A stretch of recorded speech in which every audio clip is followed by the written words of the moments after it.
Blog Talk Radio. Women have the power to transform this world. We can end crime and violence if we all agree to do one thing: share. Let's share our wisdom, share our time, share our talents, share our finances, but most of all, let's share our love. This is the Female Solution. Join me, Naimah Latif, every morning, 7 a.m. to 9 a.m. Central Standard Time, as we bring you stimulating discussions about the issues affecting our lives. If you're listening online at www.blogtalkradio.com/the-female-solution, press the blue button that says follow and get our daily topics every morning directly to your email and your smartphone. Call in with your comments, 347-539-5639. and be a part of the solution. Good morning, and thank you for listening to The Female Solution. I'm your host, Naimah Latif, and greetings to all my family listening around the world, because we are all one human family, and I love you all, those I know and those I have not yet met. So, to my family in China, Sao An, in India, Subrapat, in Japan, Ohio gozaimasu. In Korea, Jo Enachim. In Russia, Dobre Utra. In Germany, Guten Tag. In France, and all the French-speaking people around the world, Bonjour. In Spain, and all the Spanish-speaking people around the world, Buenos Dias. In Egypt, Sabah el Khair. In Ghana, Mache. In Nigeria, Ekaro. In South Africa, Sani Bonani. In Senegal, Jam Ingafanane. In Kenya, and all the Swahili-speaking people around the world, Habari za Sabui. In Israel, Boker Tov. In Saudi Arabia, and all the Arabic-speaking people listening around the world, Assalamu alaikum. Good morning, and may peace be upon you all. This Monday morning, we're hoping to free some people because, unfortunately, we are still enslaved. Free labor was a strong force in the growth of America's southern economy, and after emancipation, there was simply no way the farming and business community were going to allow this labor force to disappear. The 13th Amendment didn't abolish slavery. It merely restricted it to those convicted of crimes and imprisoned them. America jailed more of its citizens than any other nation, basically to maintain the economic benefit of free labor. The majority of prisoners are still African American, with some Hispanics and a few poor whites. Now, as civic leaders in Chicago and other cities prepare to file a class action suit against the jail system on behalf of those who've been held in jail without a trial for as many as 5 years, while providing free labor for many prominent American companies, many across the country are examining the continued institutionalization of white supremacy under the criminal justice system. What can we do to truly end slavery and racial injustice? Well, today we're talking to scholar. Author Neely Fuller examines how this system of racism and white supremacy is ingrained in American culture and what must be done to break its stranglehold. So, good morning to you, my brother, Mr. Neely Fuller, and we are so honored to have you with us today. Good morning. Well, we've already got some callers on the line, anxiously waiting to speak to you, and many who were already aware of some of your works. But, you know, this is a subject that we have dealt with quite a bit because the institutionalization of a way of thinking, the whole white supremacy philosophy that pervades every aspect across the globe. First of all, can you give us a little background on your book and what went into the dynamics of the philosophy that you have expounded in helping us to recognize the power of white supremacy and how it's basically a part of every single aspect of our learning in our culture. Well, I started writing back in 1957, just taking notes, doing what was called the Little Rock Central High School crisis. Black students who were attempting then in Little Rock, Arkansas, to go to what was considered to be an all-white school because the conditions in the Negro schools, they were called Negroes at that time, among the black people of Arkansas, were considered inadequate for teaching some of the subjects, and generally speaking, most of the subjects that were being taught in the quote-unquote white schools. So there was a controversy about racial integration versus racial segregation. And this was kind of across the board in other areas of activity, but in the field of education, it was considered to be crucial. So I was overseas at the time. I was in Japan at the time, and I was hearing bits and pieces of what was going on in Arkansas. And it got to be sort of really out of hand because they had to bring in actual soldiers with bayonets fixed to put down the disturbances that ensued because of the controversy. So I was writing a few notes because people were asking me questions about it, or I anticipated that some of the white people that I was around while I was in Japan may want to discuss it with me. So I was taking notes in advance about what my responses would be, because people had a tendency to take sides, and sometimes arguments could get very volatile. And I was a type of person who didn't mind talking about things, but I didn't like to do it in an atmosphere of hostility. So I anticipated that there might be some hostility generated by people taking different views in a hostile manner. At that time. I was in the military at the time, in the Air Force. So we were in a radar site that was way up in the mountains of Japan, and it was just a handful of people there, very few black people, and most of the people who were in the military then at that site were white. And I didn't want to get into a controversy with them. I like to avoid controversy at that time as best I possibly could, and try to make a workaday situation as productive as I possibly could. In fact, I was a kind of what you might call a happy-go-lucky type person, and I wanted to remain that way. I didn't want to take things too seriously, even serious things. I wanted to escape all of that, but I knew that I couldn't, because controversy always follow you if you're non-white in a system of white supremacy. I realized that and had known that for years. That was a part of the thing that I was trying to escape, to even having to discuss it. But I was taking notes on what was going on in Little Rock. And I was saying, now, how will I respond to these things that are happening there in case someone asks me questions about it? So I was thinking about how to respond in advance so that I didn't have to do last-minute thinking and get into a heated argument with someone. So that was the beginning of my writings of the code. It was with the intention of avoiding controversy. But in doing so, I was actually confronting the controversy, because the notes began to expand about what do you say. It was all about what I was going to say and not say, and what I was going to do and not do.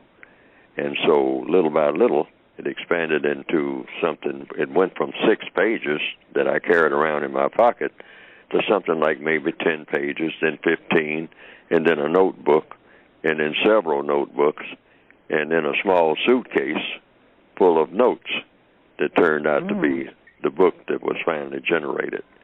And that's a long way around in explaining the genesis of what I was doing and how I came to do my writings. And it had to do with observing things that was going on around me. What would I do if? That was my approach. When someone says something to me, what is the best possible thing that I can say? That was my overall approach. If someone starts doing something around me, what's the best thing that I can do that will have the best result out of what is going on? And then I came to call it a code, but it was a personal code, but that was designed to handle situations as they came up. Now, it wasn't a secret code. I never had that in mind. It was just a way of getting things done in the best manner. And so I think this carries over even to this very day.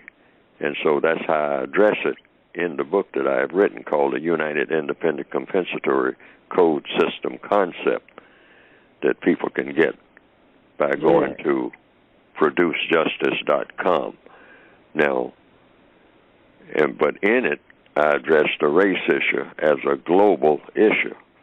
And I call it the compensatory code because compensatory means making up for what's missing. But I addressed it to individuals because I started off as an individual.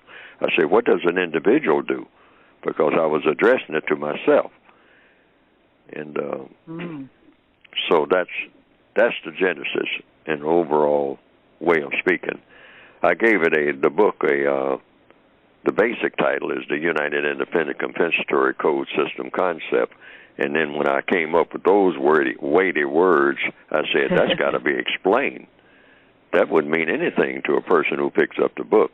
So in the book, I explain what that means. But also there's a subtitle of the book, and that is a textbook workbook for thought, speech, and/or action for victims of white supremacy.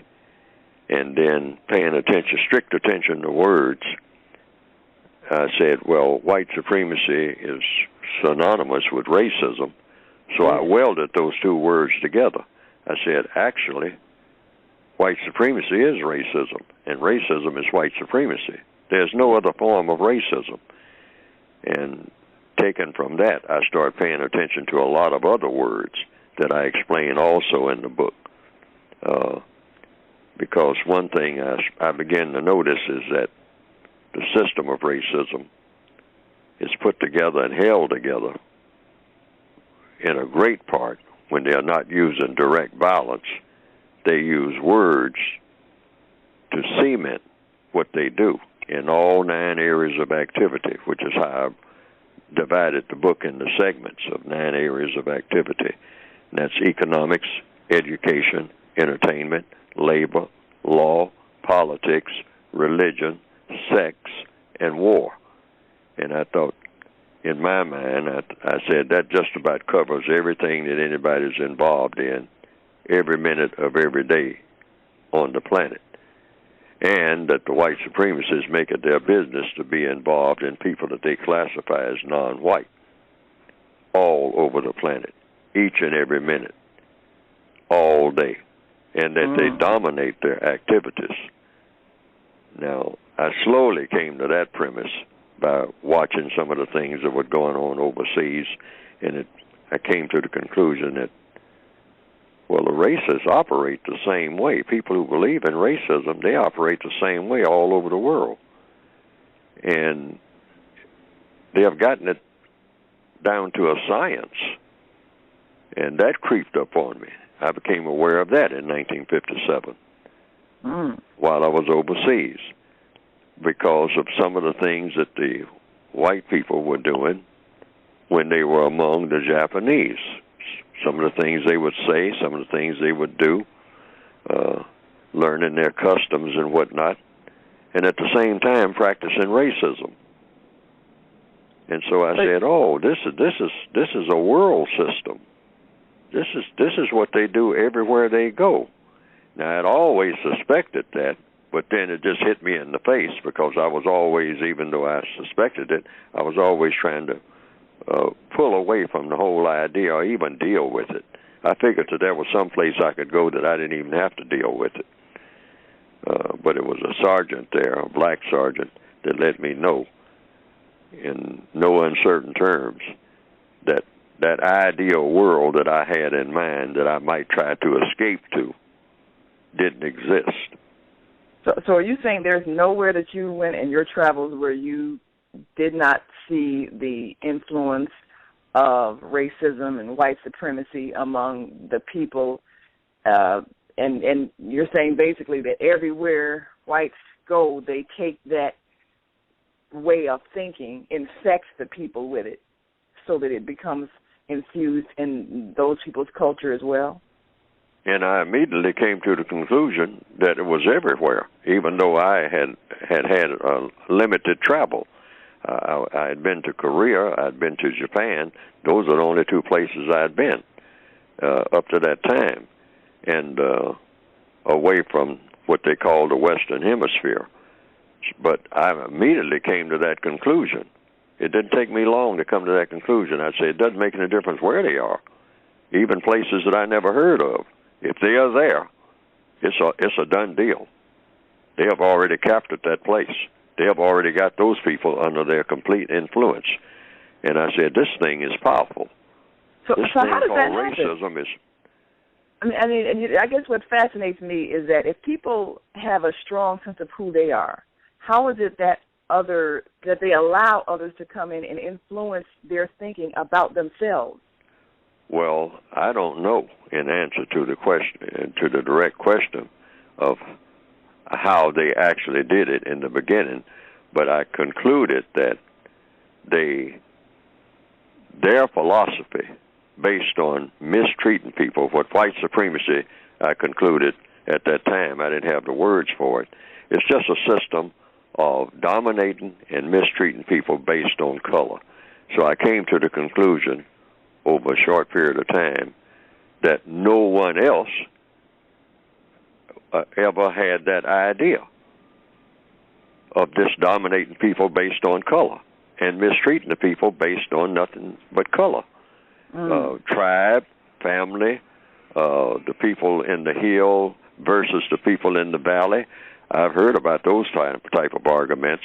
The people who were farmers and the people who were sheep herders, they might have a big dispute, or even family members, would sometimes go at each other because they have a dispute about something.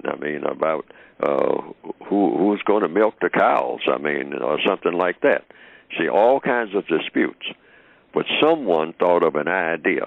Let's dominate the entire world based on color, and we'll do the classifying of the colors. And apparently it was someone who said, we're going to call some people white, and we're going to call other categories of people non-white. And everybody in the non-white category, we will make them subject to every type of brutality, every type of thing that we can think of for our convenience.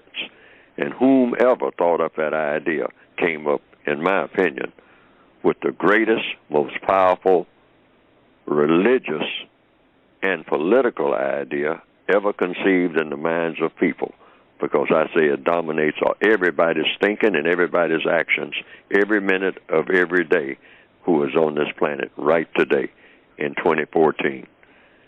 Everybody reacts everybody who's non-white reacts to the comings and goings of those white people who made the decision that they're going to dominate and mistreat people based on color. And that's in a world government that is called, and I didn't invent this term, white supremacy. That was a term that's been around, long before I started using it. And so I just picked it up because that's what it is. It's called white supremacy, but it's much more insidious, in my opinion, than most people think that it is. It's not just some people here and some people there that every now and then do some kind of action against people who are of color. It's a complete wall-to-wall, floor-to-ceiling system that takes in everything all the time. And we have to have in order to fight it, you have to have a world system that does it, because it's a world system that's doing it. Well, that's what I guess fascinates me about your book and your work, but also in knowing that there is a different thought that has been birthed even prior to the writing of your book, but it's always been a movement to make human beings human, in a sense of returning us to a divine principle that there are no superior people. And yet this thought, as you point out, is so deeply ingrained in every system, and particularly the way it was ingrained in our minds was through the slave system and systematically indoctrinating those people born here that they were born to serve because of their inferior color. I mean, that was taught to the children that were born here. They were separated from their original parents, who would have, of course, instilled in them a different thinking. But instead of being taught that we were temporary prisoners in this situation because of being sold as prisoners of war, they were taught that they were born to serve white people because their dark color branded them as such.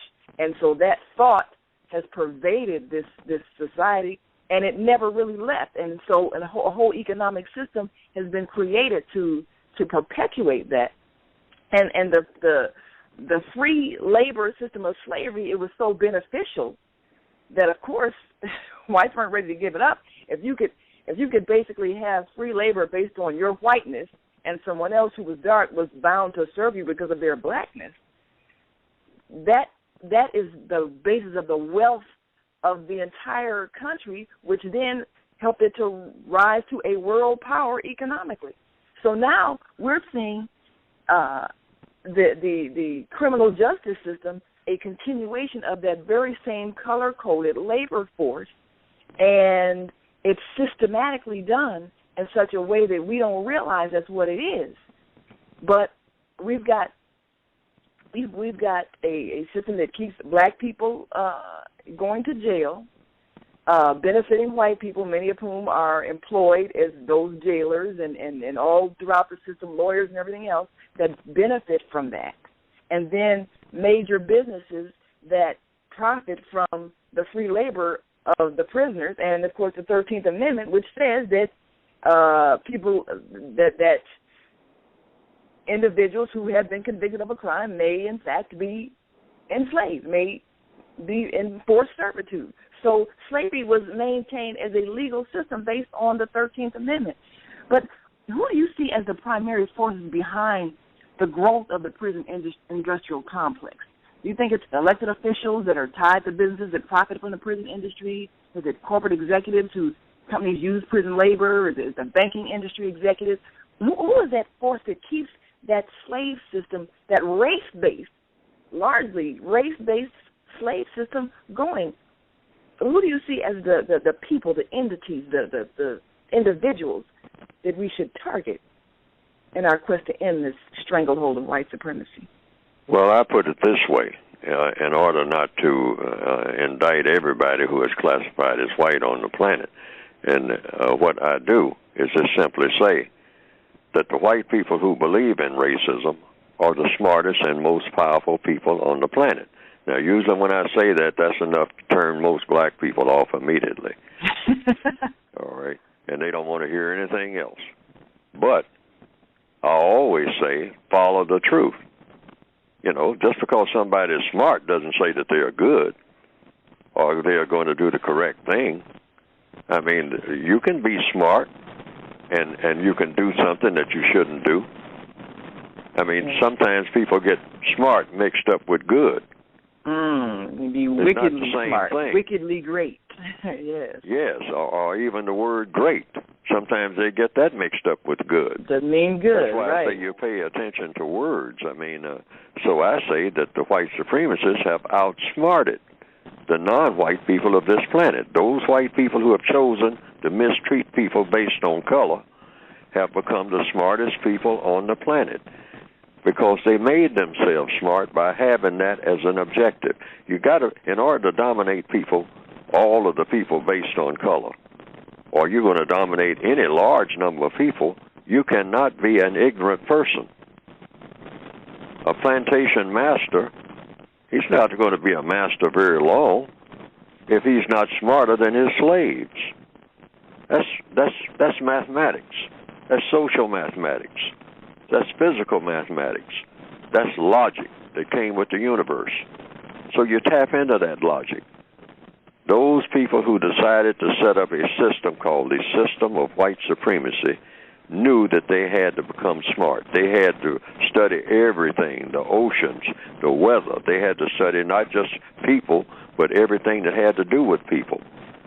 So when you set out with a grand idea, and that is a grand idea, it means you got to get busy becoming smart. Otherwise, your idea is not going to work. Ignorant people have never dominated the smart people in the history of the world.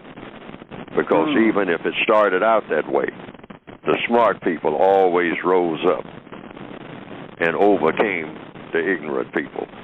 Why? Simply because they were ignorant. The smart people became smarter than the people who dominate them. That's all. That's the way. That always works. You know, the teacher is always the master of the student. Even though the teacher learns a few things from the student, the teacher is still the master. Unless the student learns from a greater teacher. And yes, and then sometimes the student becomes smarter than the teacher. Yes. Because why? The student keeps learning. That's why beyond the knowledge of the teacher. Absolutely. Yes, I mean, you know, there are many students who have come back to the school where they went to school, and they have accomplished more in the way of learning and accomplishment than their teacher. Yes. See what I mean? Many cases like that. And this is what the teacher is really trying to do if the teacher has the correct idea. Yes. The teacher is actually trying to make the student smarter than the teacher is. Yes. Like every parent. You want your children to excel over you. Every parent should want their child to be smarter than they are, eventually. Yeah. Otherwise, the child won't be able to take care of the parent and look out for the rest of the family in the future. That's right. Absolutely. That's the logic. That's the logic. When the parent doesn't want the child to become smarter, I mean, the child is going to be helpless when the parent becomes helpless.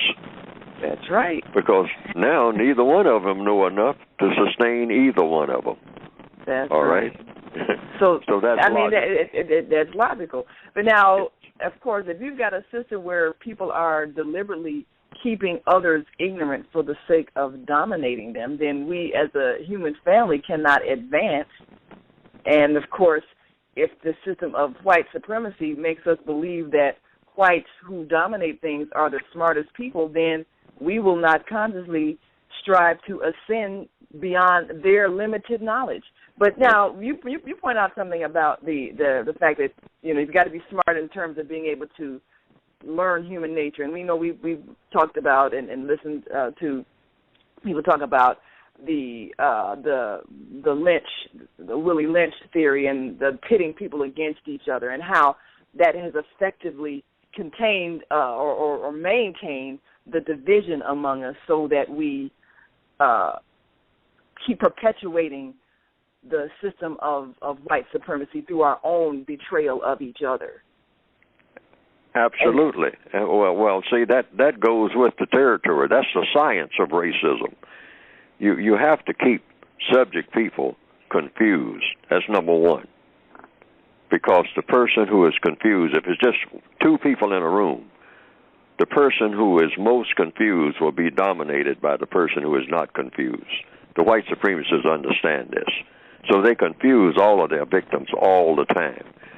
We're confused when it comes to economics, all of the areas of activity. We're confused when it comes to education. In all of these years, even since I was in the Northwestern Hemisphere, since I started off talking about the school systems in Little Rock, Arkansas, they're still squabbling about the school systems.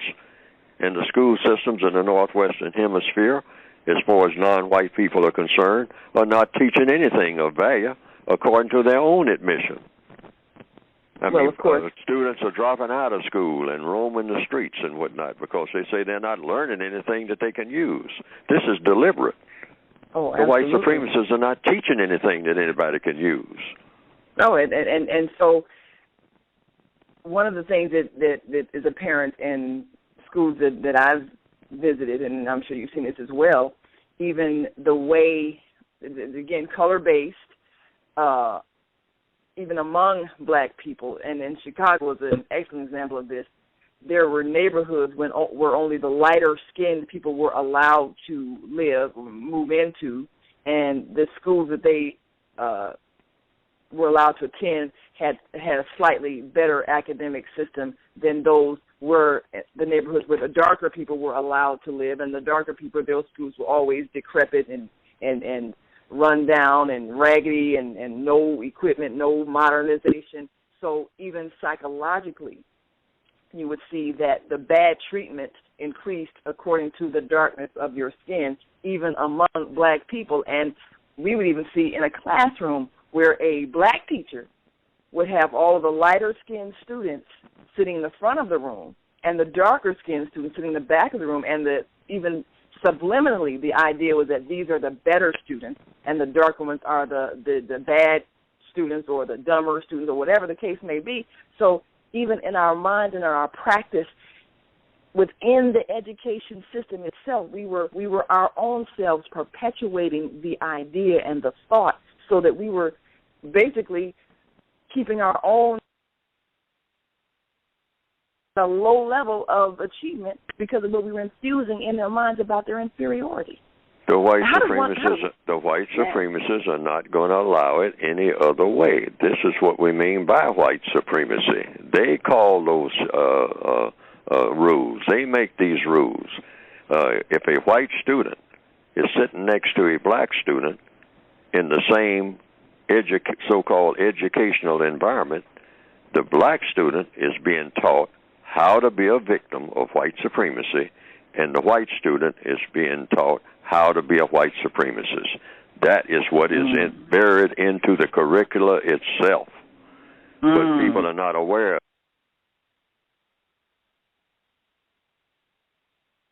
It is super sophisticated, but this is actually what's happening right there in that room, because it's embedded in the culture of white supremacy itself.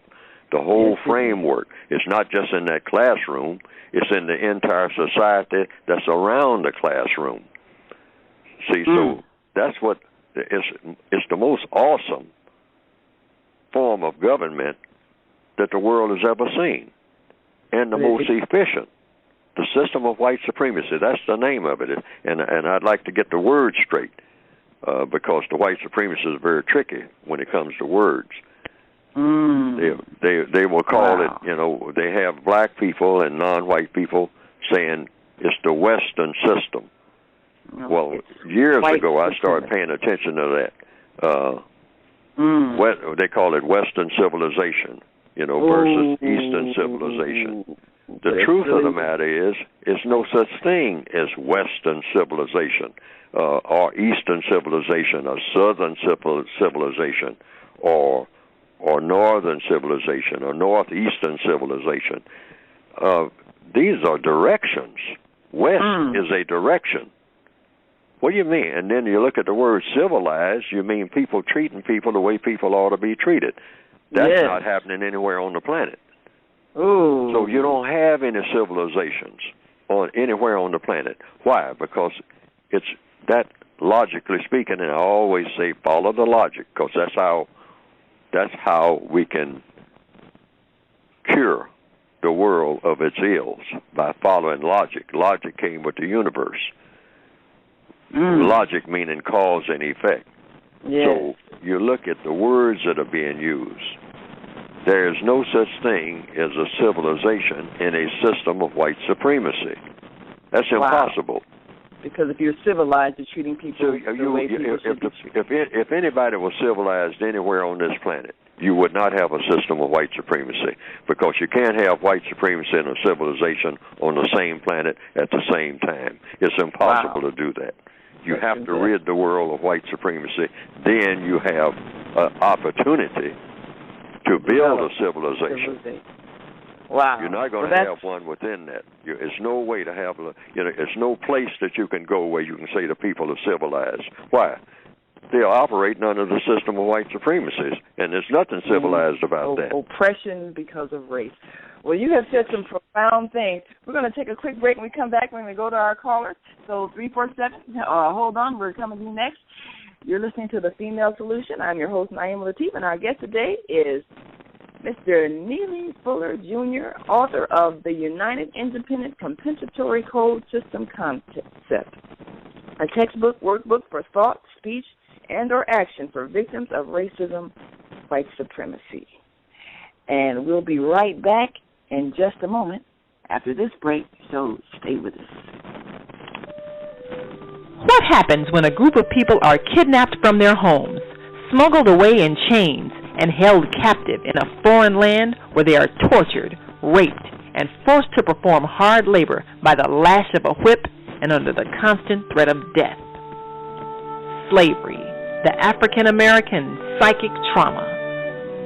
What happened to the doctors, writers, scientists, builders, educators, and spiritual leaders from Africa's golden age?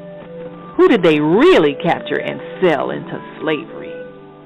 Are all African Americans suffering from psychic trauma because of a conspiracy to hide their true identities?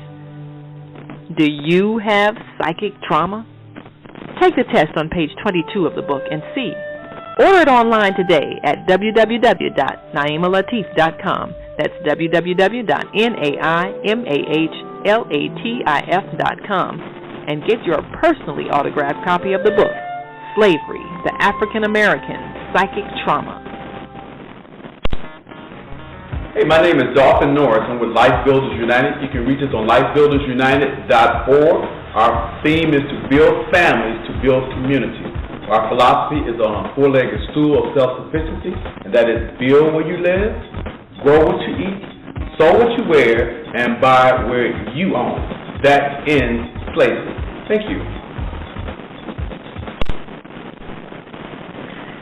We're back. You're listening to The Female Solution. I'm your host, Naimah Latif, and we've got our special guest today. I want to call you Dr. Neely Fuller. Certainly, you've earned the title, whether you got a piece of paper that says so or not.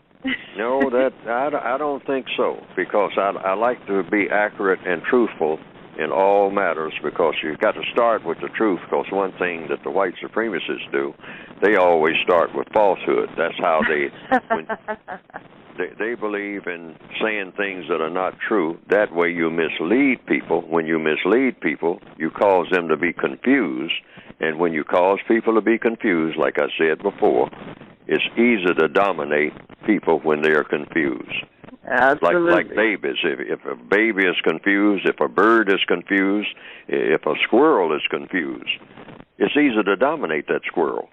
Yes, that's how animals are caught and trapped, because they first are confused. They don't know what to do. Yes. So in their confusion, they're captured. A confused organism has to always depend on an organism that is not confused. That's just a law of the universe. We need to tap into the laws of the universe. I mean, we've been so the white supremacists, they understand this. They study the laws of the universe, because that's how you get anything done. Cause and effect. Everything that people do is either going to be constructive or non-constructive.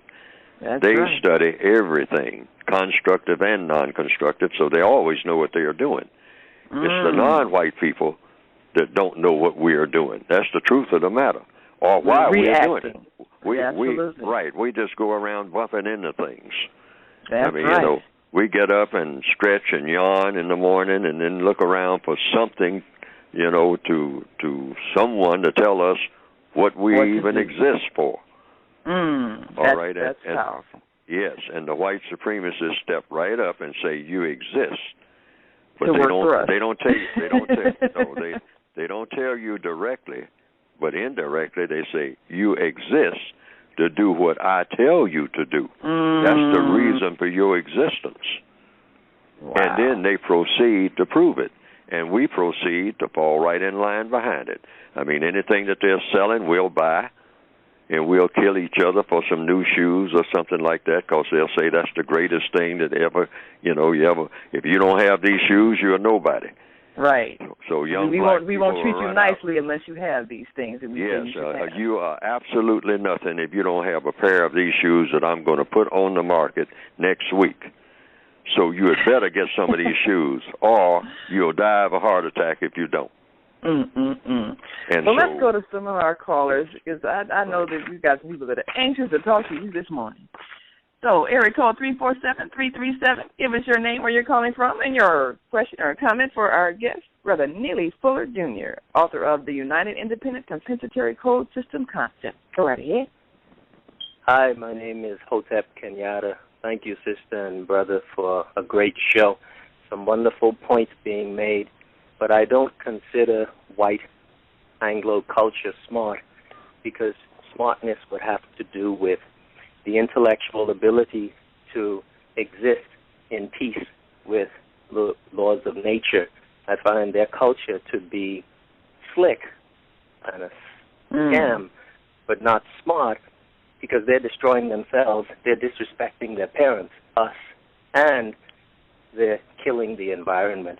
And I think that if we were great in Egypt, then we can't then say they're smarter than us and they convince us to buy sneakers. We're still great. We just are unaware of our greatness because it's not taught by parents in the schools, in most of the churches, and actually in most of the Abrahamic religions. We have to get back to, in my opinion, African Kemetic or South African or Zulu or Ashanti Yoruba ways. Otherwise, we're going to buy into regions, Europe, Saudi Arabia, Israel, that weren't necessarily structured for us. And a big problem we have is we are unable to dissect fact from fiction, religion from propaganda. So what happens in the case of most of my friends, they allow their religious constructs to dictate their Pan-African movements, as opposed to realizing that our spirituality goes beyond Adam and Eve, because the claim is Adam and Eve existed about 6,000 years ago. Africans been in Africa over 150,000 years. So we have to totally rethink what we thought was accurate, in my opinion. Well, what is your response to that? Well, I have to give my codified response. The gentleman made statements about history and whatnot, which should be considered. You consider everybody's points of view, because there's one fact after everybody voices their opinion, including me, and that is the white supremacists are still telling people what to do. That's why I stick to what I say. Anybody who can tell me what to do, and I have to do it, regardless of what philosophy I might have, regardless of what excuse I might give, regardless of what reason I might give. The person who tells me to jump, and you actually see me jumping, is a person who has figured out a way to dominate me. And I have always said that that person is smarter than me until I stop jumping. I mean, the proof of the pudding is in the eating, not in the philosophizing, not in talking about what my ancestors built. That's what I have witnessed on the time that I've been on this planet. And the most dangerous thing that a person can do, a prisoner of war can do, is begin to psych him or herself into thinking that he or she is no longer a prisoner. Now, I had a teacher once that wrote me a poem, I think it's called Thanatopsis, and it said, iron walls do not a prison make, or stone walls do not a prison make. Now, iron bars a cage, or something like that, because I have freedom in my soul. Now, the white supremacists, they definitely believe in telling a victim of racism that. They will say, look, oh, yes, I have you in jail. I have you in the Illinois prison system, but you have to free your mind. Tell yourself while you're sitting in that cell that I put you in, that you are not really in a cell. Tell yourself that you are free, that you are a strong black man, and that you have conquered the world, and that your ancestors did this and your ancestors did that. You sit right there in that cell, and I will help you to keep saying that, because what I am doing is systematically running you insane. Ooh. But well, there is a movie called Shawshank Redemption that they keep showing on television right now. Yes. The difference between Andy Dufresne, who is the character in the movie, who is a white man, and Red, who is black, is the level of thinking. And the level of thinking is that Andy Dufresne said, I'm in a prison, and I don't want to be here. I am in a prison, regardless of what anybody says. People can have these illusions about not being in a prison at all. I'm in a prison, and I don't want to be here. I want to be outside. And isn't the prison, I'm going to get outside. I am going to start making plans to get out of here. I'm not going to talk about how I used to be a successful banker. Yeah, I'm a big deal in this prison when people found out that I was once worked in a bank. And but I'm still in this prison. Yes, but I'm in this prison now. What I used to do when I was a banker is a different story altogether. I got to get out of this prison. And nobody's going to twist my mind into saying to me that it's all right to be in here philosophizing about what I used to do, or about all of the great people I knew when I was out there in the world. I'm getting out of this place because I don't want to be in this place. This is not the place where I need to be listening to Red's philosophy or that warden's philosophy or anybody else's philosophy. I'm getting out of here because I don't have any business in here. Well, now Brother Hotep brought up, a point of view that a lot of people feel in a sense of not wanting to give credit to white supremacists as being so brilliant that they are able to dominate us. And yet, as you point out, we're the ones that ended up in slavery. And a lot of people who have said they can't watch movies like 12 Years a Slave and other movies because it makes them so enraged, and the thought they have is, why weren't we smart enough to avoid slavery? How come we allowed ourselves to be enslaved? There is an answer to that question. Does it mean we're that stupid? There is an answer to that question. Priorities. That was not our priority. Everybody can become smart, but everybody isn't smart. Smart about what? People become smart about the things that they're interested in.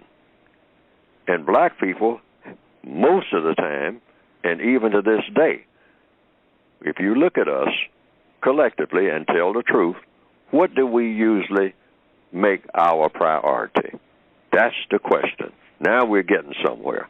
Getting money to buy things, because as you say, that's what we're taught we're supposed to do. Not just to buy things, but we have a reason for buying things. Black people want to show off more than anything. We want to show off to each other. That is our reason for breathing.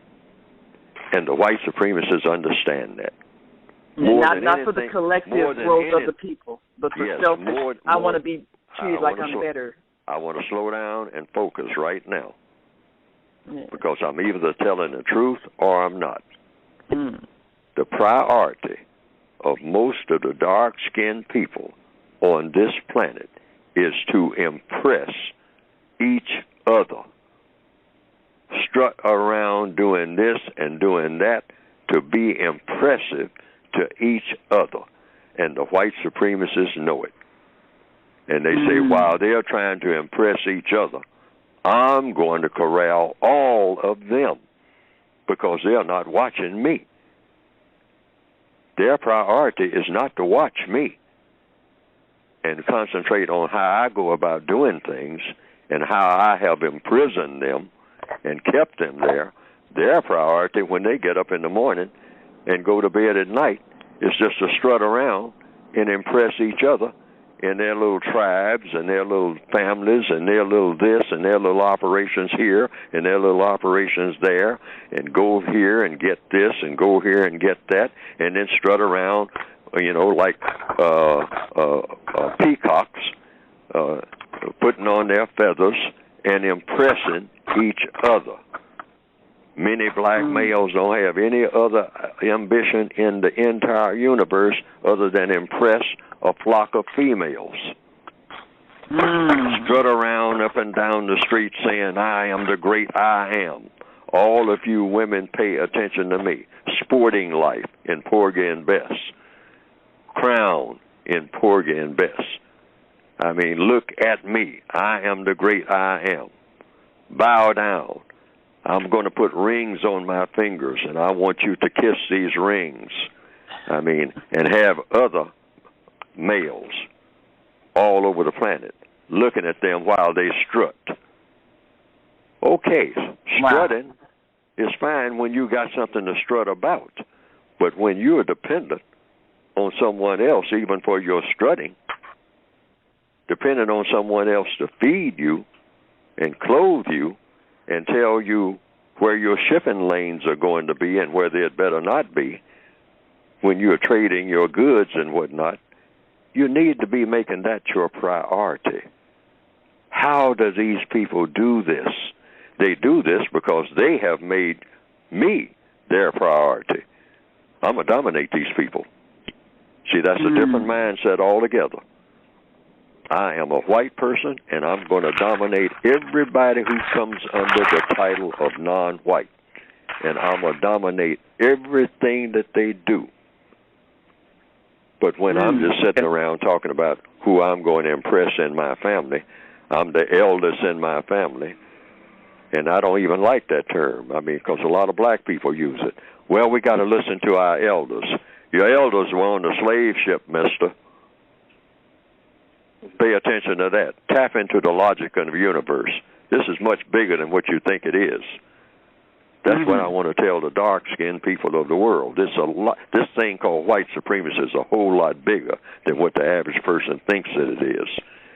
And it takes a major world effort to replace it with something better. And that something better would be a system of what? Justice. And you got to have a code to do it, because they got a code to put it together. They have worked that code.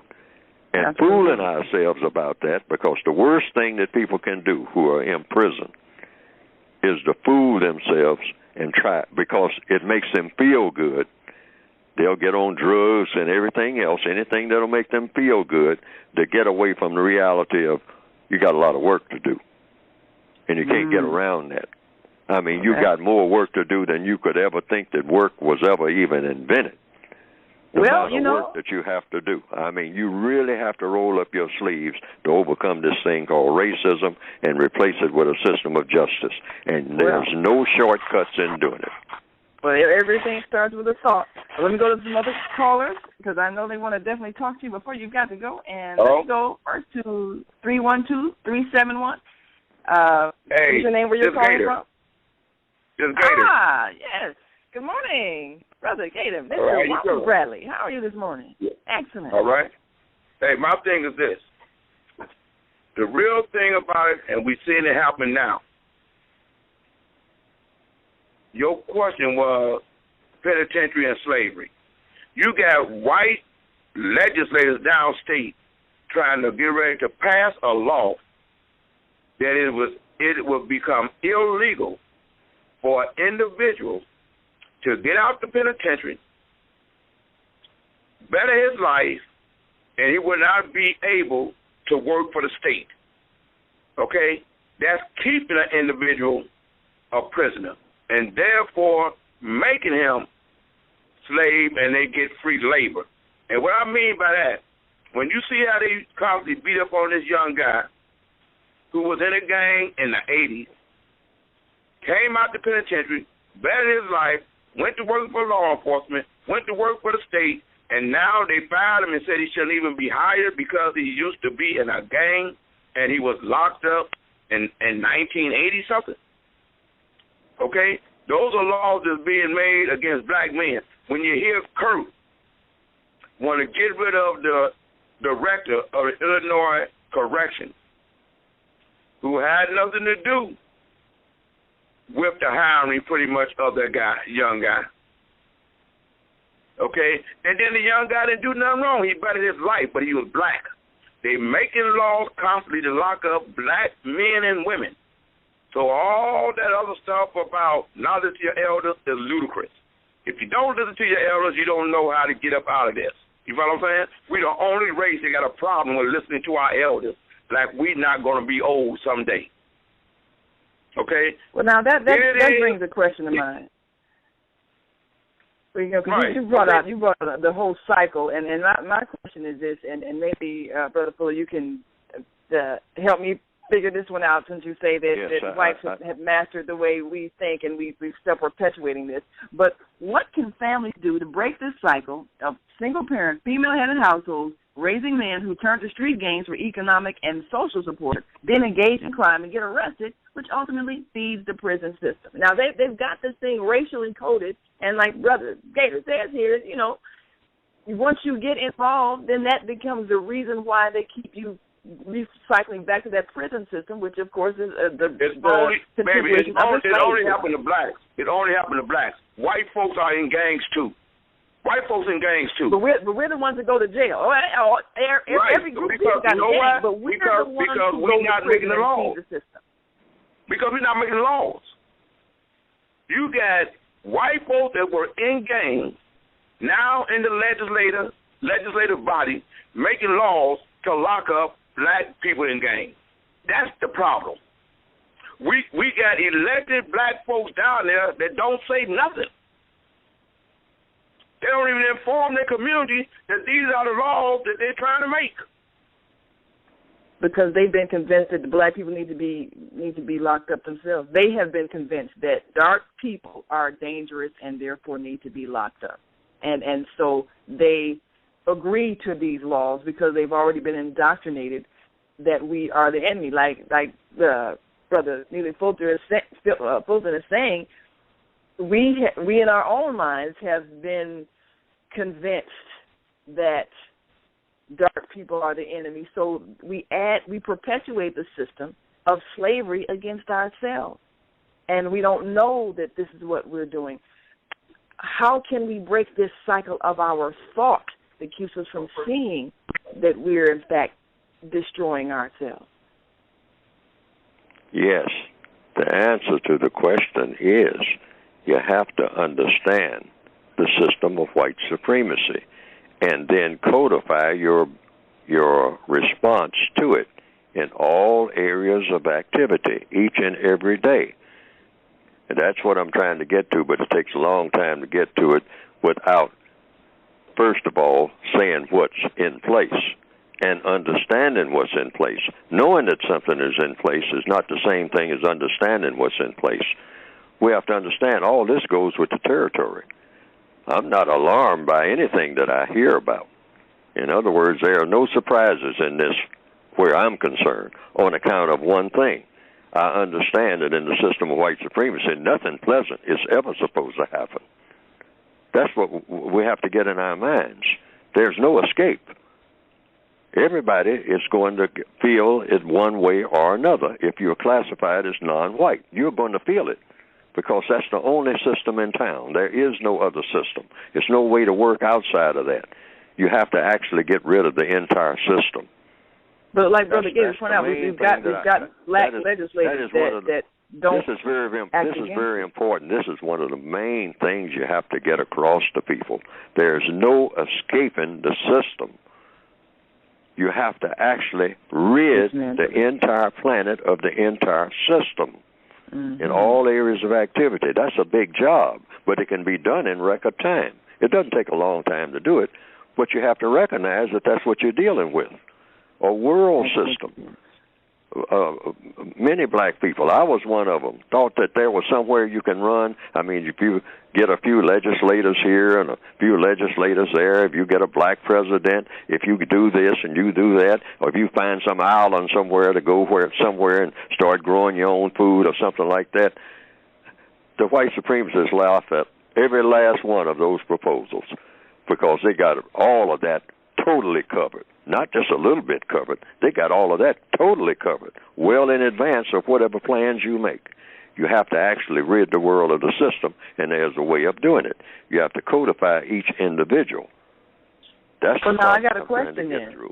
Right. Well, the things are supported when somebody's making profit. Just like when President Lincoln talked about abolition, there was a delegation of Africans who came to America and tried to convince him to keep slave trade going because their families were making money from it.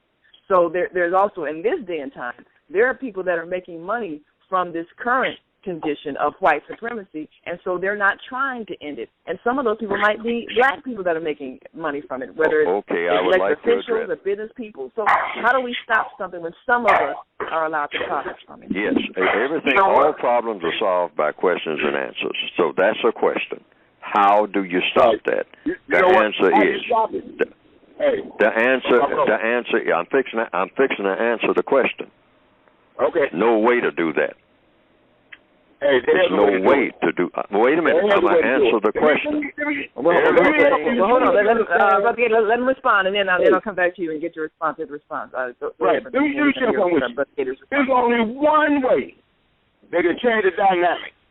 If black folks start saying they want to invest in the penal system. You know what I'm saying? Let black folks start invest in the penal system. Let black folks start buying stock in the penal system. Watch it change.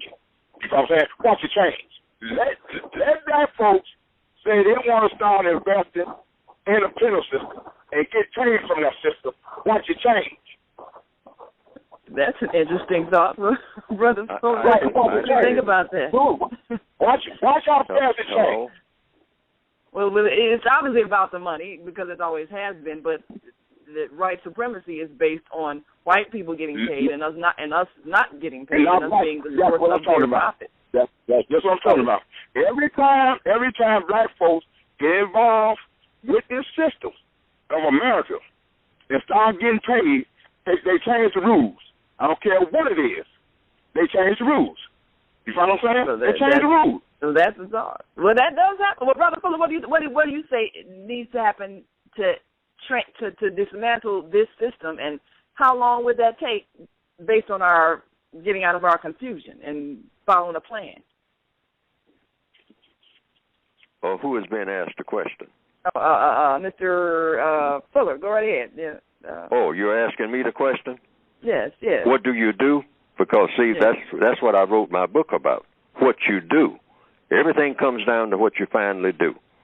Otherwise, we talk about the problem forever. But what do you do about each and everything that happens?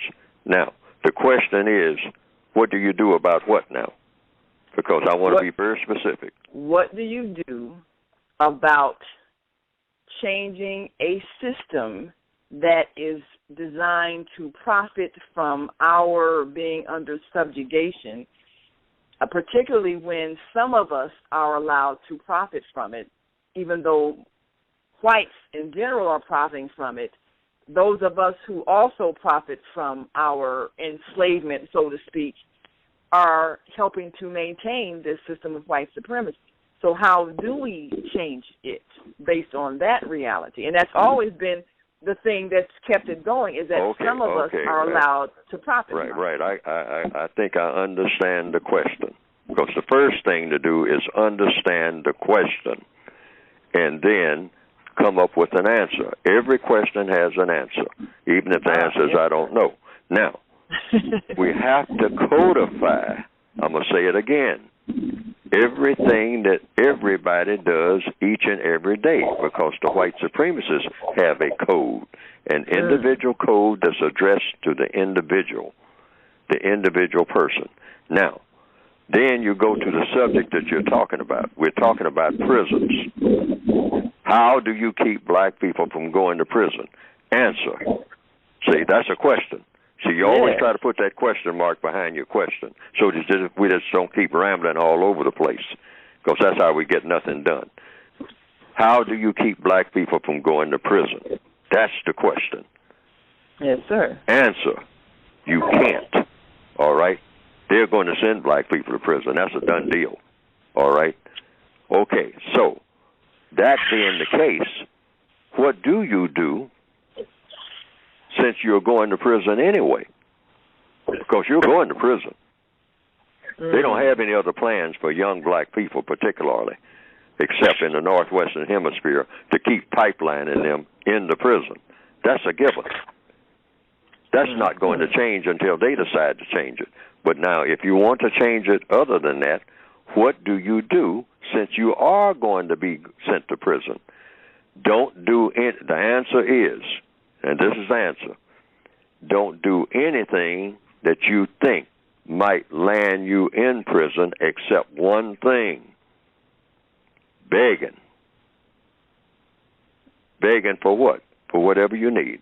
Hey, man, they make laws. Wait, well, now, hold it. Can you elaborate on that? Can you elaborate on that? Because I'm seeing question marks go up. Yes, we've got another question. Can you elaborate on that? I mean, just that.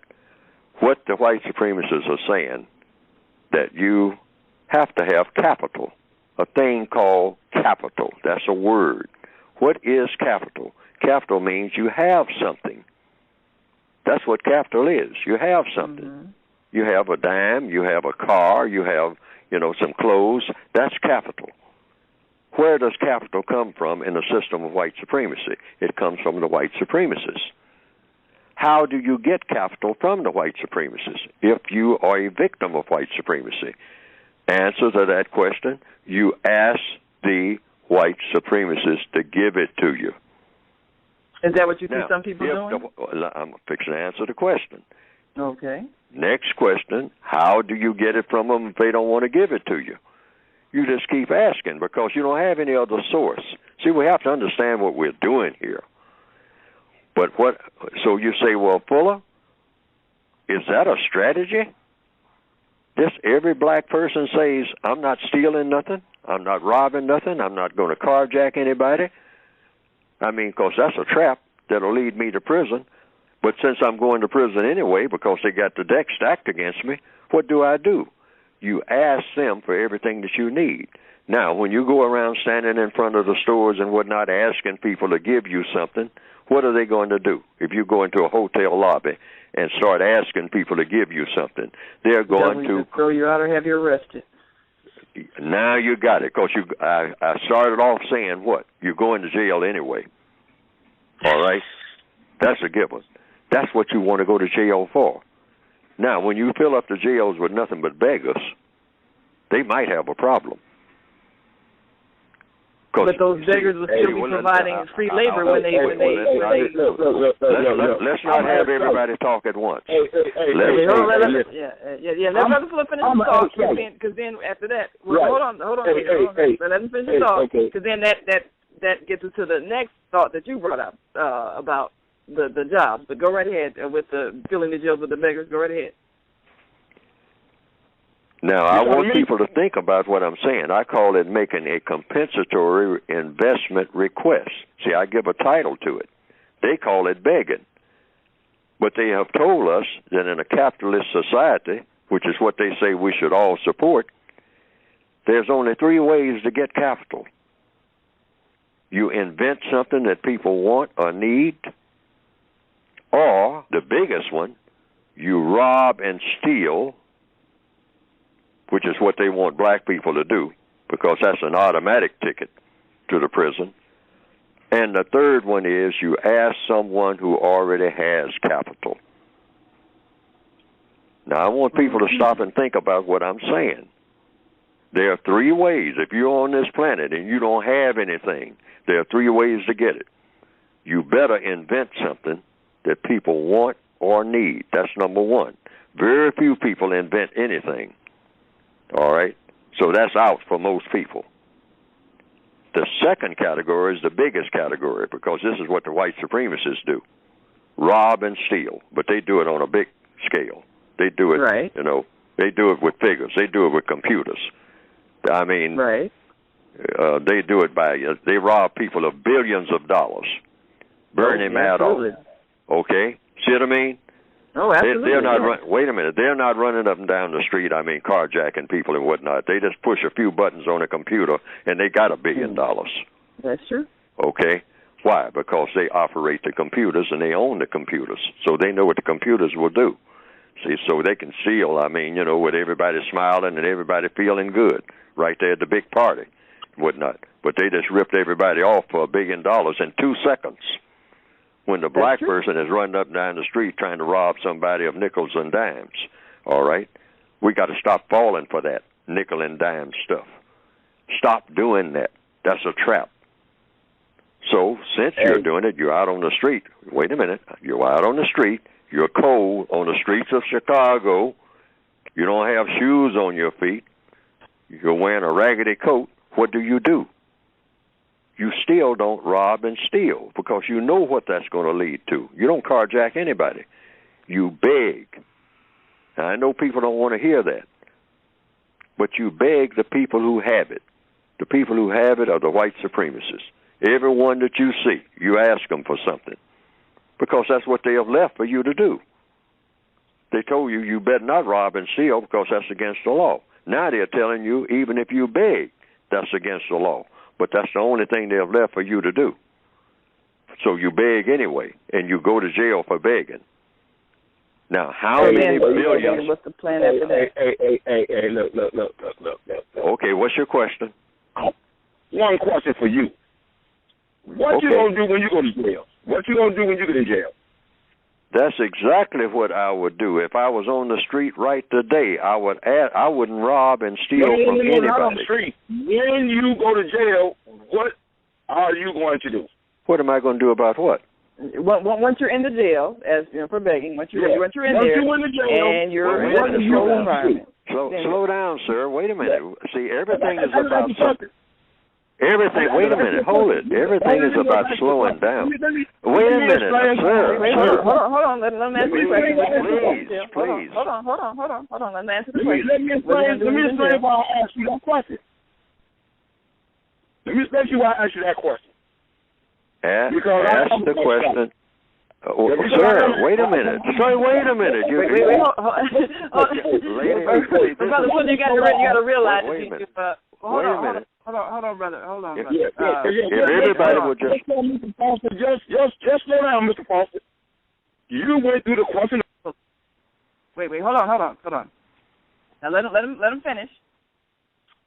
His explanation about the begging, and then Brother Getty, we're going to go back to you because I know that you're intensely involved in this discussion based on the work that you're doing and the fight that you've been waging for people who are in fact in prison and unjustly working for these companies while in prison, but then when they get out of jail, they can't get a job at these same companies. So I know you definitely want to hear this addressed when it comes to what are we going to do with this strategy of beggars going to prison. So we're going to come back to it. Let me let Brother Fuller explain this whole thought, and then I'm going to come back to you and get this response. Go right ahead. Okay. Now this is very important, what we are doing right now, because I want to clear up something right now. Once a question is asked, because we got to get in the habit of this, including myself, so that we don't trip all over each other. This is very important. I want to say this, because this is extremely important. When we talk to each other, everybody cannot talk at once. That should be an iron law all over the world. And everything is questions and answers. And you don't move to a second question before you have answered the first question, regardless of who the person is who is asking the question and the person who is answering the question. And everybody doesn't talk at once. We have a habit of doing that. And actually, we think that it's something that we should do. But nothing comes out of it. One thing that doesn't come out of it is solutions. So all solutions come from questions that are asked and questions that are answered. So it means everybody must slow down to a crawl. I mean, in this age of rapping, everybody talks fast. Everybody talks at the same time. Everybody talks over each other. And everybody feels good. but no problems are solved. So what is the question that we have now? So now, what happens after we've got all of these people who have been arrested for begging in jail? And his question was, what would you do once you're in jail for begging? What's the strategy after that? The strategy after that is to ask for what you want. And don't steal and don't rob, because that's the other thing that you have going for you. If you don't have anything and you're walking the streets of Chicago, stop and think about it. You don't have anything. You don't have any friends. You don't have any connections. You don't have a job. You don't have any way to sustain yourself. The only thing you have is that pavement and your feet on it. Walking the streets on a cold day. That's what you have. That's all that you have. What do? You walk up to the nearest person and say, can you help me? And you keep doing that all over the city. Hotel lobbies, wherever you can go. This is the truth. I'm giving it to you straight dose. I'm giving it to you what I would do. Because I'm not going to get a gun and rob anybody. I'm not going to steal anything from anybody, not one dime.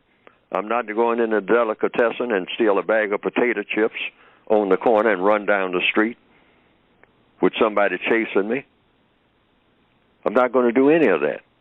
Okay, so then the question is... I'm going to answer the question. Okay. I'm going anywhere. I'm going to ask people. See, the whole solutions to all problems is asking questions. And even when you're on the street, you ask questions. You ask questions of whom? Everybody that you encounter that look like they might know something that can help you. Where is the shelter? Where are they hiring? Where is it that I can go today and get a meal? Where can I get put up for the night? Now, if you keep doing that and you walk into what they call the wrong place, like a big-time hotel lobby, and start asking those people who are checking in and out and spending all that big money, you're going to get what? Arrested. You're going to get arrested. But the charge will be what? Vagrancy, harassment. The questions and answers. They have names for it. Wait a minute. Everybody can't talk at once. The charge for doing that is going to be what? That's the question. When they've arrested people, they've arrested them for harassing the patron. That's what they've called it. Harassment. Okay. The answer to the question is, I will be charged with harassment. Is that it? Yes. Okay. I'm going to ask for a judge and a jury. See, everything is about questions and answers. What to ask for. Ask for a jury trial, if that's the charge, because I'm going to fight that charge. I don't have any money. I don't have any friends and whatnot, but under what they say is the law, I'm entitled to be, if I'm charged with a crime, trial by jury. Is that correct? If they give it to you, yes. Is that the procedure? Yes. I mean, there are times when they don't allow that, even though you request it. You can certainly request it. You may get it, but you do not. Ask for it. Okay, if you can't get it, what do they get? Then you okay. Get a trial by judge. You got to go before a magistrate or somebody. Right. Correct. Right. I mean, you go for it. Even if they don't give you a jury, they will at least give you a judge. So either you'll be tried by jury or you'll be tried by judge. And they don't necessarily spend that kind of energy or expense for a jury or something like that. So more than likely you would just have a judge. Okay. Now we got the answer to that question. See, one question at a time, one answer at a time. That's how we get somewhere. See, I'm walking people through everything that's being asked on this program or any other program dealing with anything else. Okay. So I'm standing in front of the judge, and the judge says, I'm charging you with harassment. In the Royal Arms Hotel this morning. You're in there harassing the people. How do you plead? Sir, Your Honor, not guilty.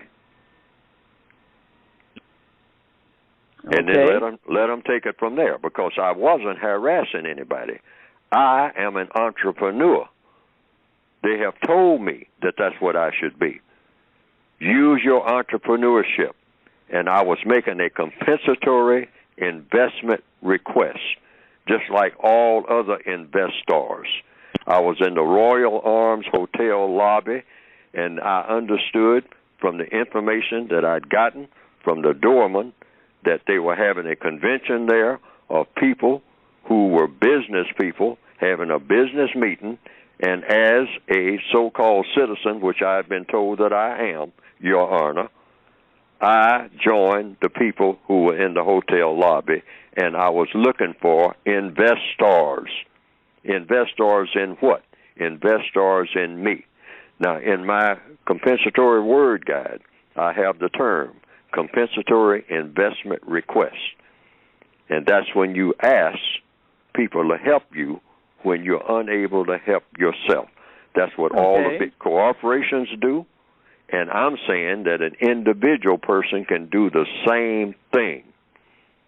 Because this is exactly what I would do, and this is what I advocate that everybody on the planet does who needs help, and you don't have it. When you go to a hospital. That's logical, and what you're saying makes sense. And I'm going to go back to Brother Gator in just a second because I want his response. But at one point, of course, while you're waiting for that trial in front of the judge, the way the system works, they will keep you waiting. Of course, they're going to if you're going to stay in there and not pay the bail money because you don't have it, as you say, you don't have anything, you've been begging. So you're going to stay in there until they get around to your trial. So you might be in there 1, 2, 3, 4, 5 years waiting for a trial. And during that time, they're going to put you to work, and you're going to be working, and your labor will earn benefits for whatever company you're doing that work for, whether it's telemarketing for a company, whether it's building or designing or creating a product for a company. So you're going to be providing free or nearly free labor for a company while you're waiting for that trial opportunity to stand before the judge. So therefore, they have, in arresting you for begging, they've gotten a person who they can use for economic benefit, and therefore you feed the system even before you get a chance to make your very logical argument before the judge. And that's the problem. That's how they're perpetuating this slave system, by making it so that, like you say, you're going to be arrested one way or another, but now you're providing the free labor. And then when you get out, they still may not give you that compensatory money that you were asking for in the first place, because their goal is to use you for free labor. So how do you deal with that? That's the question. I was waiting on the question. How do you deal with it? You keep doing what you're doing simply because the question now is, what other options do you have other than robbing and stealing?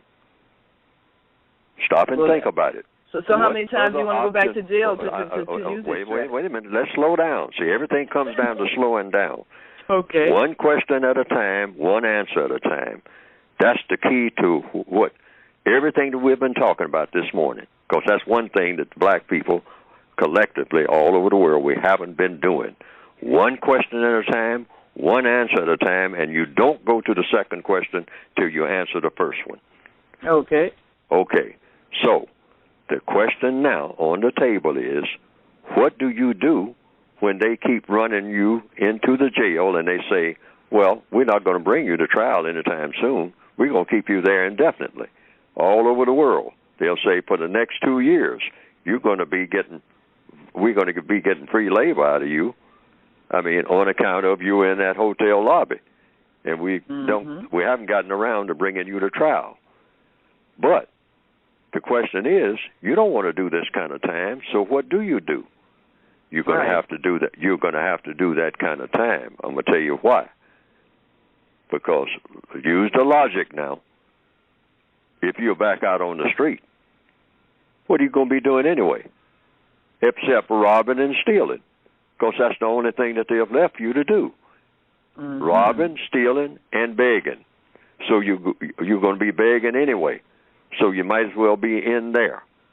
Okay, now here's what happens. Here's the strategy. You got to get enough people. Gandhi understood that. Martin Luther King understood that. fill the jails until you don't have enough room anymore. Wait a minute. I'm fixing to answer the questions. This is all about answers to the questions. Mm-hmm. At a certain point, compensatory investment requests, you got several billion people on the planet that they're trying to fit into some jails, okay, who are non-white. That mathematically is a situation that's untenable. Even Martin Luther King understood that on a little trial basis. He just simply said, hey, we'll just keep asking for justice, and when we do, they're going to put us in jail. But what they're going to do, they're going to take everybody everywhere and try to fit them into jails, because that's what we're going to do. We'll just fill up the jails. Gandhi understood that. You want to take everybody in India and put them in a jail. All of the people, every person who is in India, you soldiers are going to put them in jails. Put us in jail. You're going to build that many jails? You're not going to have anything going on anywhere except jails? That's all? That's kind of where we're headed. So, wait a minute. So do it. And when they were faced with that, what happened? They say, we got to deal with these people. We can't just do nothing but build jails. I mean, nothing but jails, no factories, nobody working. I mean, except they're working in the jails. We're going to build walls around the entire country of India. And who are we walling in? Who are we walling out? I mean, who's outside and who's inside when everybody's inside? I mean, you know, but this is what is happening here. Well, let me get a response from Mr. Bradley here on that strategy, based on the fact that it looks like that's pretty much what they are doing, is building more jails. I don't know. Brother Gator, what do you think about that strategy? Do you see that as ending this situation? This is just my opinion. That man's strategy is ludicrous. Okay? First off, is this. They're getting paid for putting people in jail. They're not just getting free labor. Okay? The free labor don't come until you get sentenced. Okay? They wait 5 years to go to trial in a county jail. The contractor that's feeding that food is getting paid. You follow what I'm saying? Okay. The monitor, the individual that got the contract, right. The individual that got the contract to put the braces on your ankle are getting paid. You follow what I'm saying? Until blacks understand that they want to get in there, just like you say, capital. Until blacks understand in the capitalist society, you must pass of them contracts. Only then will some type of understanding come. You follow what I'm saying? If I know, because I created my own profession as an urban translator, okay? Because I saw what it is I'm telling you. You understand what I'm saying? I said, okay, they torturing black men to confess the crimes that they didn't do. The only one that's getting paid from this whole thing is white lawyers. Yeah. Okay? No one is getting paid from this. So I said, why should someone black get paid for this? And that's when I created an urban translator. You know what I'm saying? I don't do no bagging. Yes. I created a profession. Okay? I was in state bill. I now go back behind the wall of state bill to help bring individuals out and earn a living and show them how to earn a living. Okay? The legislature, let me show you how this goes. The lobbying people for institutions to become private institutions donate money to various legislators so that they can feed the penitentiary with the people, so that they can help their investors who invested in the penitentiary. Okay? That's how that goes. All that, you're going to beg and you're going to go to jail and you're going to come out and God and all that, that's irrelevant. You know what I'm saying? Well, now the question that I have is that we might change the people who profit from the prison system, but are we reducing the prisoners? Like you point out, there's a lot of businesses that profit. You got the people who make the ankle braces. You got the people who supply the toilet paper. You got the people who do the food service. You got every single thing that it takes to operate that jail is somebody's business. So even if it's a black person's business, it's still going to perpetuate the jail system. Is that any kind of civilized way to have? Going to his logic and his strategy. You know what I'm saying? You know it. Yeah. You see it every day. Okay? Soon as they Okay. It was all right for bankruptcy to help individual lives, white folks' lives, individual lives. Bankruptcy was the end out. Soon as black folks started getting into bankruptcy law, they changed it. You understand what I'm saying? Okay. That's true. The only ones that supposed to go to the penitentiary, to me, is individuals that commit a crime against society. Just like I did. Okay? Yeah. The thing is this. They are creating laws. Individuals go to the penitentiary. They won't allow them to smoke a cigarette inside the penitentiary. As soon as they let them out the penitentiary, they go stand on the L platform and they smoke a cigarette. Smoke a cigarette, yeah. Y'all know that they didn't change the law where if you smoke a cigarette on the L, you will get arrested. So they get arrested and go back to jail. Hey, I understand what it is he's saying. He's absolutely correct. They got it for us to go to the penitentiary. To jail. That is the intention. That is the intention. Yeah, that is the intention. So my thing is this here. There is no, this is my opinion. The only alternative to that is to be able to get paid because of the penitentiary system. So, but that's the same thing that happened in slavery. You had some black people who owned farms and plantations and bought slaves. So some black people did get paid, but is that the answer for some people to benefit from the wrongness? Well, okay, well, you know what? I didn't see none of that. I never read any of that. But if that was the case, oh yes, then that might be why they changed the slavery laws.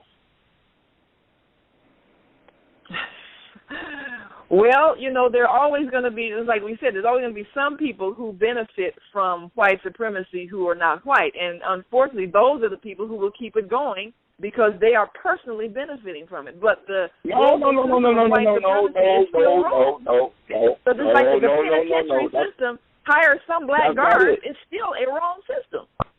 Hey, maybe that is not it. A black guard in the penitentiary is just an employee. Right. Okay, he's just an employee. They get paid just like the person who might own a paper company that supplies napkins. A black police officer is just an employee. So he is. Okay? He decided to work instead of steal. And yet, he's still in the penitentiary. He just happened to be working instead of stealing. But he's still in there.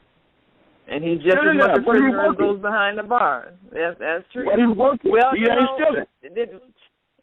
This is a pretty intense situation, and like Brother Fuller said, it's going to take a minute to really figure it out. We've got several calls that want to weigh in on this, and Mr. Fuller, if you can stay with us a little while longer, I need to take a quick break. When I come back, we've got some callers that I know want to ask you more about this, so will you stay with us for the next 30 minutes, please? And we're going to be right back. And I'm AZ at area code 336. We're coming to you next. And then Brother Kareem Hamid coming to you after that. So those holding on, stay on the line. We'll be right back in just a moment. You're listening to The Female Solution. I'm your host, Naimah Latif. And we've got with us author Neely Fuller, Jr. of The United Independent Compensatory Code System Concepts, a textbook workbook for thought, speech, and or action for victims of racism, white supremacy. We'll be right back after this quick break, so stay with us.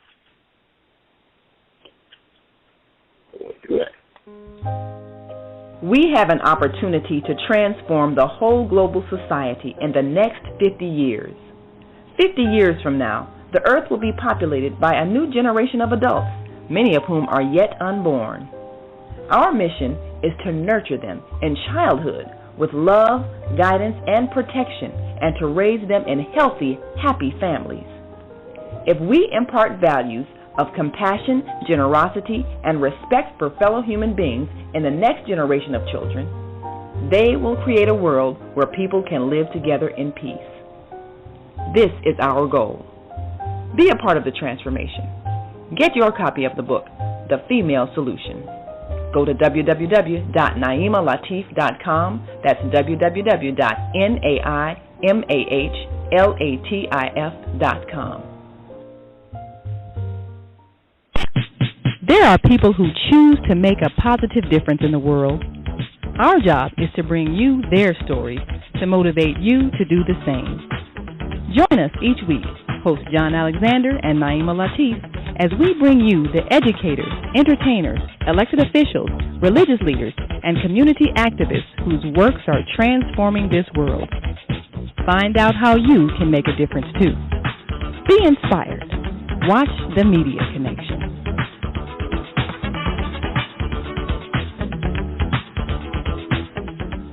Hi, this is John Alexander. And I'm Naimah Latif. Meet people like you who are making a positive difference in the world. Big difference. Watch us every day on The Media Connection at www.youtube.com/TheMediaConnectionTV. YouTube it. We'll see you soon. We're back. You're listening to The Female Solution. I'm your host, Naimah Latif, and we've got with us today, and I know you want to talk to him, so of course, if you're listening online, give us a call, 347-539-5639. Press 1 when you're ready to join in. Talking to Brother Neely Fuller, Jr., who is author of The United Independent Compensatory Code System Concept, a textbook workbook for thought, speech, and or action for victims of racism, white supremacy. And we're taking a look at how this prison system is an extension of the slave system and how it conveniently keeps us funneling through this system so we can provide free labor. How do we stop the cycle based on the fact that we're helping to perpetuate it? What needs to be done? Well, let's go to our phone lines and go down to North Carolina and talk to Mama A.Z. Good morning, and thank you for joining us. You're on with Brother Neely Fuller, Jr. Dr. Latif, my God, you have some large ascended masters, including your husband and all those other husbands you had and all those other lives that you you are a trip. Brother Fuller, I love you. I do. Are you from Chicago as well? Well, I have spent some time in Chicago, about a year. I worked at the post office in the 1950s. But wow. I am. If you say that place where I was born, it was in Oklahoma. I should have known. That is where my people are from. It wouldn't happen to be Black Wall Street, would it? Tulsa and Harmony and those areas, or Tahlequah, would it? No, it was 60 miles from there. It was Muskogee. Ooh. You have got, I knew it. You're a bad motor scooter. I just love it. You got my blood going now. Well, I need to know who you are because my people are in Muskogee still, some of them. So you have my vote. What you have said, it really brings up some issues. I moved here from St. Augustine, Florida, Gullah Geechee Nation, 30-something years ago. And then from there, from San Diego to Phoenix, and then here from Florida. When I moved here, I started taking classes, just to better my thinking and entrepreneurial classes. I was the only person of color in any of those classes. All of the ones that I knew who were of color, they did not choose to. It wasn't their priority. And you have a point there. It is not our priority to come together as a unit to learn the laws of how to exist on this planet, you see. And basically what you're saying is that we do strut around like peacocks, and our main priority is to showboat and show off what we have. We do not live to eat to live. We live to showcase to show others in our tribe, in our clan, what we can get, how much more we can get. That is not our priority, to come together as a unit. And the other brother who's in the prison system and helping his fellow people, you do have to take a breath, my brother. Take a breath, breathe. And I'm talking to myself. Mama AZ is talking to herself too. And calm down. I know you're passionate. And thank you, my brother from Muskogee, that you are teaching us how to calm down. You are teaching us and yourself how to ask questions, get the answer before we move on to the next question, you see. And that's extremely important. Now, Dr. Latif, have you read this brother's book? I'm sure that you have in its entirety, because otherwise he wouldn't be on your show. Well, of course,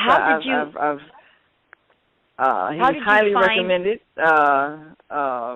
by those who have been following his work, and I've listened to some of the radio shows, and I find it necessary for us to address the reality of white supremacy if we are going to change it. It's not, as he said, it is not an isolated incident. It is a system of thought, and so we know that before you change anything, you first have to change your thinking.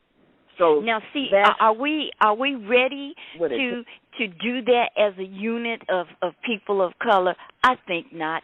I've been here for 30-something years in North Carolina, and I see this out of my window every day. I see the peacocks strutting, and I mean every day when I'm able to navigate from my spot to the kitchen to look out my window for any other reason. It's never a day that goes by.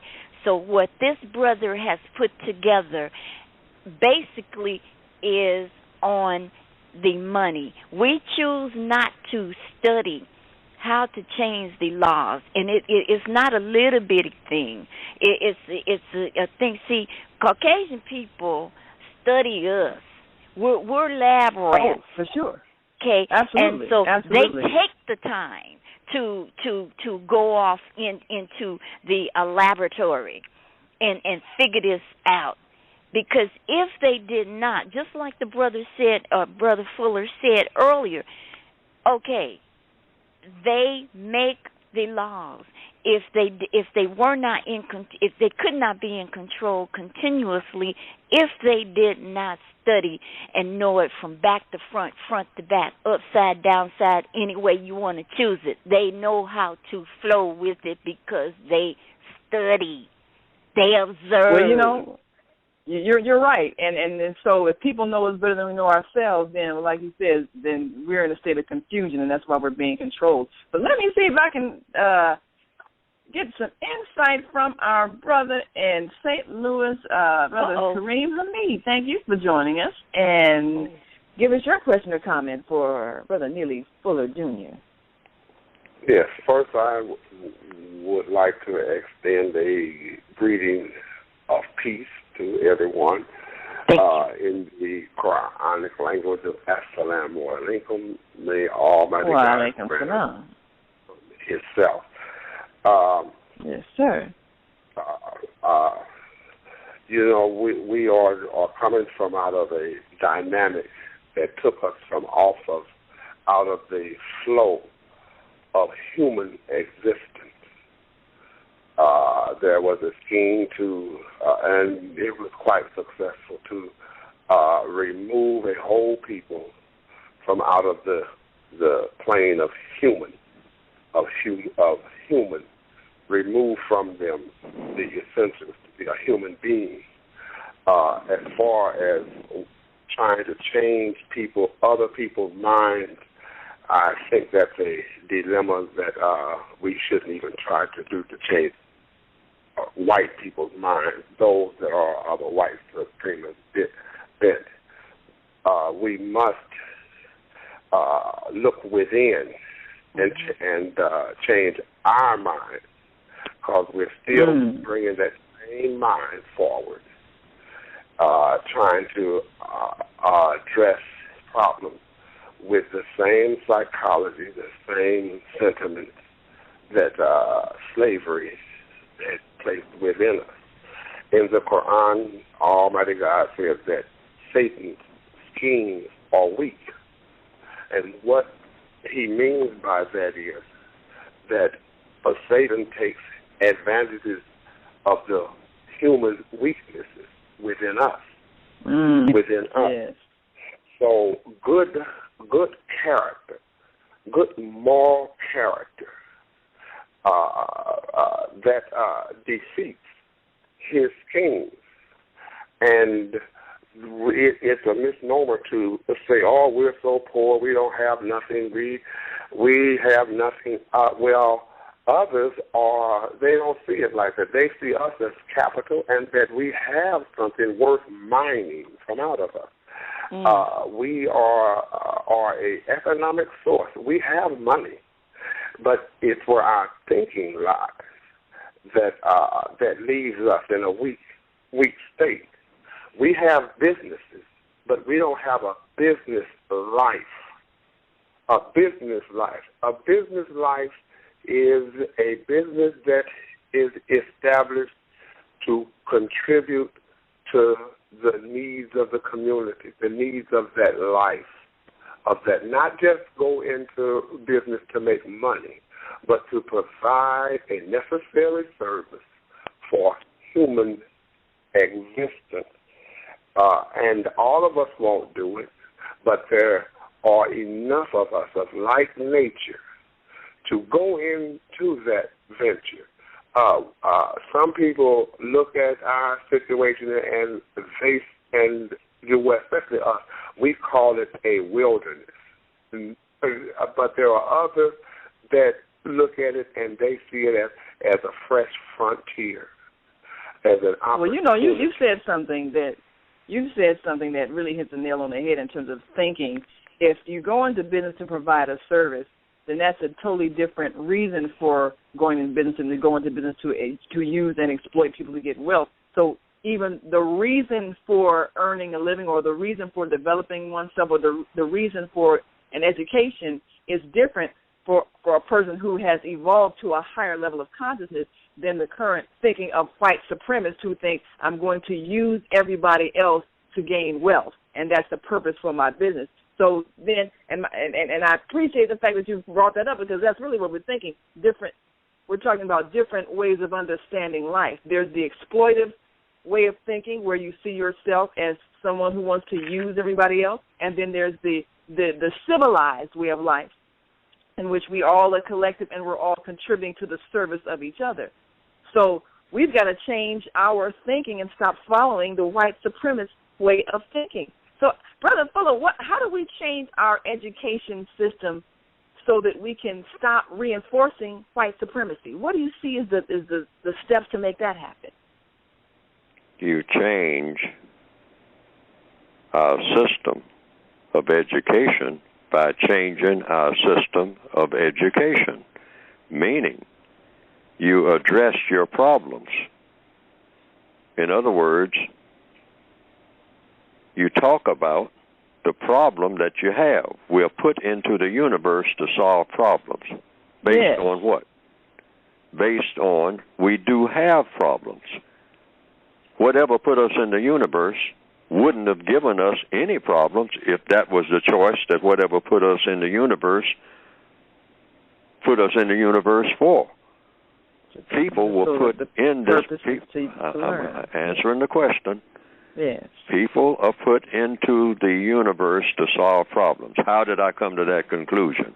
By just arbitrarily coming to that conclusion? No. I came to that conclusion because I'm here. And when I got here, the first thing confronted me was problems. Problems trying to get out of the crib. Problems trying to learn how to walk. Yeah. See, these are problems. So why didn't I come here walking already? See, everything in the universe is questions and answers. Yeah. And that doesn't change.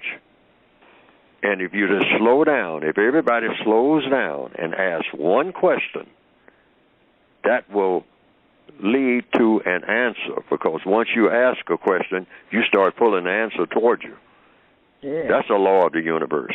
Scientists know this. This is why they discover things by questions and answers. But you got to raise the question first. Then the answer starts gravitating toward you, whomever is asking the question. You'll find this out just by practicing this yourself. I always tell people, don't believe anything that Neely Fuller ever tells you. Never. Under no circumstance. Take it and run with it. Because he makes mistakes. He's a person. You don't want to make the same mistakes that he makes, and he makes them. I'll tell you right now, I make mistakes all the time. But look at what he's saying and analyze it slowly. Slow down and think. Some things come about by evolving slowly, like a baby being born into the world. Yeah. Sometimes you try to rush that baby, and the baby comes here all right, but the baby is all raggedy when it gets here. The baby is lacking an arm or a leg or an eye. Why? You didn't let it evolve. For that 9 months, it comes to term. It's the same way with getting a job done. You just don't throw a house up this any kind of old way because you're in a hurry. See, now I understand black people being in a hurry because we've been held back so long. But you can't get in a hurry, such a big hurry that you keep tripping all over yourself. And like my old sergeant used to say, because he used to get on me about it, a black sergeant in Japan, like I started this conversation about, he used to say, Fuller, you're racing your motor and spinning your wheels, but you're not going nowhere. He said, slow down and think. Think about where you're going and how you're going to get there. See, just a whole lot of noise, stepping on the gas and the wheels spinning. He said, that's a lot of drama in so many words, but that's not getting you anywhere. Make a plan. And then start working your plan methodically. Everything in the universe that gets done through a method. Now, I've already made another mistake because I started digressing, but I think that was important for me to say. Well, all knowledge is relevant, so absolutely. What was your question? Well, I started getting away from the question, and you really have to watch that because the white supremacists will do that when you're talking to them, too. They will get you away from your original question in a minute, and you won't even realize how they did it. Well, everything that you said leads us to the answer, which, of course, as you pointed out, it has to evolve over time. It's not an instant thing. But let me go to another call. I want to give them an opportunity to ask their question or make their comment before time is up. 773-577. Give us your name and where you're calling from, and your question or comment for Mr. Brother Neely Fuller, Jr., author of the United Independent Compensatory Code System Concept. Go right ahead. My name is Pleasant Stephens in Chicago. Yes, sir. Yes, sir. How are you, all of you today? Very interesting. You're wonderful. Very interesting subject this morning. Yeah. I think that we have a easy solution to our problems. And the first one is we have to be organized. Second one is that we have to put our money where our mouth is. Yeah. Create the jobs for ourselves. And I heard a lady say that she don't think the people are ready. I dispute that because what we have done within the last 3-4 years is we have organized some people from all over the country, and they are pooling their money, transforming their communities, and employing people, whether they are coming out of prison, on the street that's not working, wherever they are. We reach them and employ them to make the clothes that they're wearing. We have been able. Let me ask you a question. Sure. Well, let me ask you a question. It's hypothetical based on a scenario that Brother Gator had mentioned and a reality that exists. Now, you've got a clothing factory. Let's say you got a contract with the prison industry for them to sew your clothing, and because they're paying the workers there little or nothing, you make tremendous amounts of profit from clothing that they make that costs you very little to manufacture because it's prison labor, as opposed to workers that are free, that come out and get jobs from you. Would you be tempted then to want to maintain that prison population because you're getting free labor or nearly free labor and you're making bigger profits?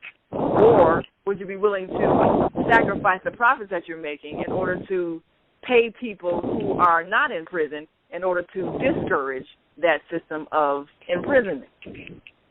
Do you think you'd be influenced by the greed factor? How do you think that would affect your decision?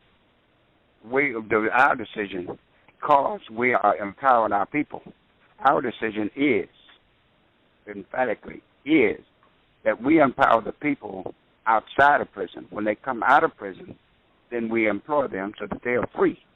Employing people in prison means that they are still enslaved.